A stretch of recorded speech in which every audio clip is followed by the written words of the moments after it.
उसे भोग मिले, वो भोगों में राजी हो गया, वो भगवान में राजी होगा, भोगों में नहीं राजी होगा। साधक वही है जो भोगों में राजी ना हो। साधक प्रत्येक भोग भगवान के भजन के लिए करता है। भोजन पानी खान पान व्यवहार उस विषय को स्वीकार करता है जिससे उसका भजन बढ़े। भजन नष्ट हो जाए ऐसा पहनावा नहीं, ऐसा भोजन नहीं, ऐसा व्यवहार नहीं, ऐसी क्रिया नहीं, ऐसा संग नहीं। विषयी पुरुष जिससे भोग बढ़े वो वही आचरण करता। शरीर को सजाना, अच्छे अच्छे रजोगुणी भोजन पाना, एक दूसरे की तरफ देखना, जिससे भोग प्रवृत्ति बढ़े विषयी पुरुष वही आचरण करता है। और जिससे भजन प्रवृत्ति बढ़े वही साधक है जो भजन प्रवृत्ति बढ़ाने वाला आचरण करे। प्रत्येक कर्म भगवान के लिए करे। प्रत्येक कर्म का फल भगवान के सिवा जिसके जीवन में नहीं वो साधक। और जो प्रत्येक कर्म भोग के लिए करे, प्रत्येक कर्म का फल भोग, वो विषयी पुरुष है। साधक अपने को कैसे जाने कि मैं सही चल रहा हूं? साधक अपने को कैसे जाने कि मैं सही चल रहा हूं? जब चित्त में बुरे अपवित्र विचार ना आने लगे। आचरण की तो बात बहुत दूर रही, चित्त में बुरे और अपवित्र विचारों का अभाव हो जाए, जीवन में विनय आ जाए, सबसे झुकना, एकदम दैन्य, विषय चिंतन का अभाव होने लगे और अनुभव हो कि भगवान की अहेतु की कृपा है हमारे ऊपर। शांति, एकाग्रता, आनंद, संतोष, क्षमता और प्रेम ये बढ़ने लगते हैं। जब साधक की साधना सही चलती है तो उसके चित्त में विषय चिंतन नष्ट हो जाता है। विषय चिंतन ही नहीं होता तो क्रिया की बात क्या। तब उसके हृदय में क्रमशः शांति, एकाग्रता, आनंद, संतोष, क्षमता, प्रेम ये जागृत हो जाते हैं। यही साधना की सफलता है।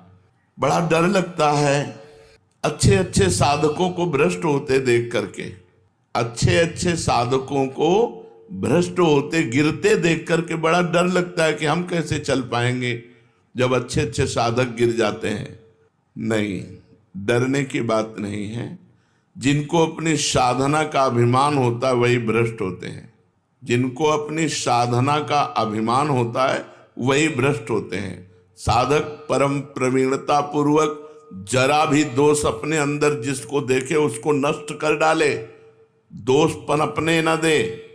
अपने को वो साधक कभी सुरक्षित न समझे जिसके अंदर ये सब भोग वासना के दोष हैं और वो आनंद से है। जैसे कांटा चुभा हो तो हर समय परेशानी रहेगी कि निकलना चाहिए, ऐसे हर समय जो हमारे अंदर भोग वासनाएं हैं इनको निकाल फेंकने के अंदर प्रयत्न रहना चाहिए। क्या उपाय करूं?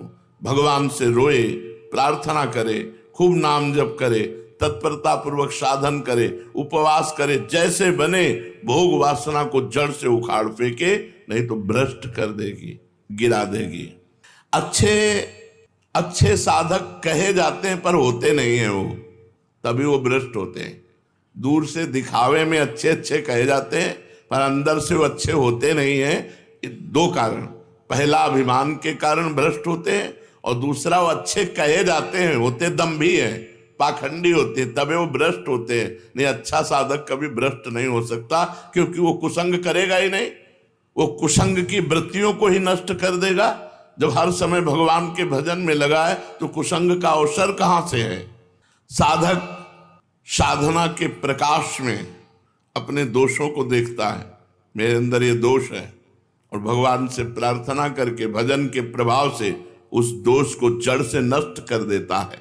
जो दोष होते हुए अपने को सिद्ध मानने लगते हैं, भगवत प्राप्ति हुई नहीं और अंदर सब दोष भरे हैं और चार लोग दंडवत प्रणाम कर लिए, चेला बन गए तो अपने को सिद्ध मानने लगते हैं। ऐसे लोगों की बड़ी बुरी दशा होती है, भ्रष्ट होते हैं, पक्का भ्रष्ट होते हैं ऐसे लोग।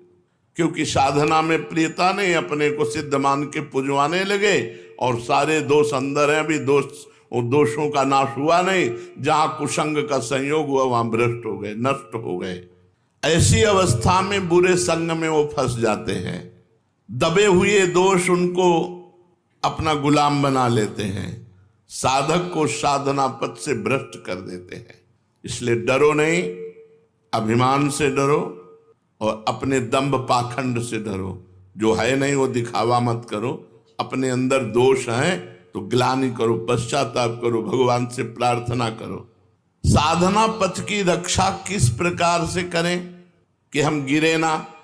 अगर श्रद्धा का पाथेय है, भक्ति का कवच है और नाम जब अंग रक्षक है तो डरने की बात नहीं।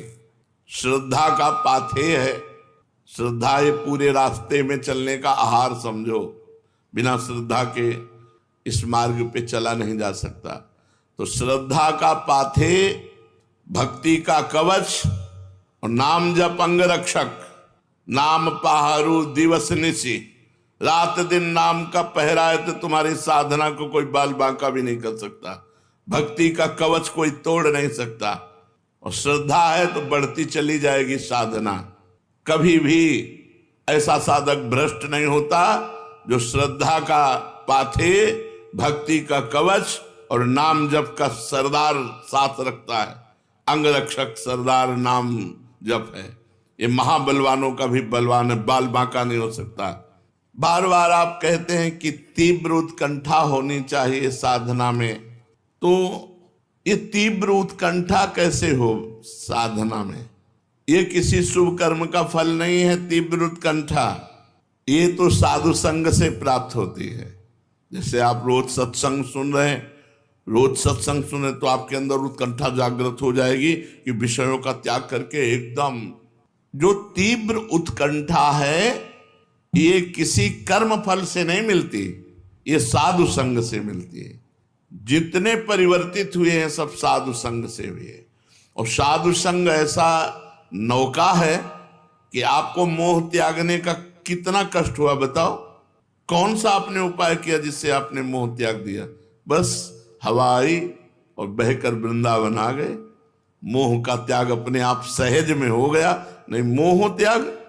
एक सन्यासी जी मिले थे हमें काशी में, मिलते रहते थे घाट में जब जाते। वो विश्वनाथ जी जाया करते थे घाट में, जैसे मिलते तो प्रणाम करते। तो एक दिन बड़े उदास थे। हमने कहा आज आपका चेहरा उदास है, किसी गूढ़ विषय पर चिंतन है क्या? तो उनका गूढ़ विषय क्या, 90,000 रुपया जमा किया था। ये 25-30 वर्ष पहले की बात होगी। हमारे भाई की बिटिया का ब्याह था, हमने दे दिया। अब बिटिया का ब्याह हुआ, इसके बाद उसका दूल्हा मर गया। तो भाई कहता है कि तुम्हारे सन्यास के पैसा लगे इसलिए हमारी बिटिया का सुहाग उजड़ गया। तो हमने यहाँ काशी के संतों से भी पूछा तो उन्होंने कहा सन्यासी का पैसा तो गृहस्थ में नहीं जाना चाहिए, 1-1 रुपया दान पुण्य का। बोले बहुत समस्या हो गई। अब आप समझो वो थे 70 वर्ष के। 70 वर्ष के होने पर भी अपने परिवार की ममता नहीं छोड़ पाए थे। अपने भाई भतीजा और बिल्कुल जिस मार्ग में चल रहे हो इस मार्ग में सब जगह से समेट कर एकमात्र प्रभु, एकमात्र प्रिया प्रीतम। तो ये साधु संग से स्वभाव। सर्वसंग पहो ही माम, सत्संगा सर्वसंगो पहो ही माम। समस्त संगों का अपने आप त्याग करवा देगा यदि सत्संग हो रहा है। रोज सत्संग सुनने को मिले तो निश्चित सारे दोषों पर विजय प्राप्त हो जाएगी। श्री भगवान की अपार कृपा उस पर बरसती है जो साधु संग करता है। उस कृपा के प्रभाव को जानकर उसके जीवन में भगवत प्राप्ति की तीव्र उत्कंठा आ जाती है। असली उपाय है भगवान की कृपा से साधु संग हो जाना, जिससे भगवान की महिमा और इस जीवन का परम लक्ष्य कि मेरे जीवन का लक्ष्य क्या है, भगवत प्राप्ति। साधना में क्या मापदंड रखें कि मेरी चाल धीमी चल रही है या मेरी चाल उत्तम चल रही है? सही साधक वही है जो अपनी चाल को धीमी ही समझता है। मेरी चाल उत्तम है, ये उत्तम साधक का लक्षण नहीं है।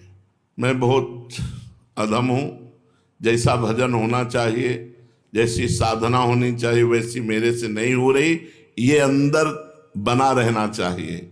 साधक को कभी अपनी साधना में संतोष नहीं होना चाहिए। अच्छा चल रहा है, नहीं, अभी अच्छा कहाँ चल रहा है? अभी राधा बोलते आंख में आंसू कहाँ आया, अभी श्री जी कहाँ दिखाई दे रहे हैं, अभी अच्छा कहाँ चल रहा है? साधना में जितना संतोष होगा उतना ही वो आगे बढ़ेगा।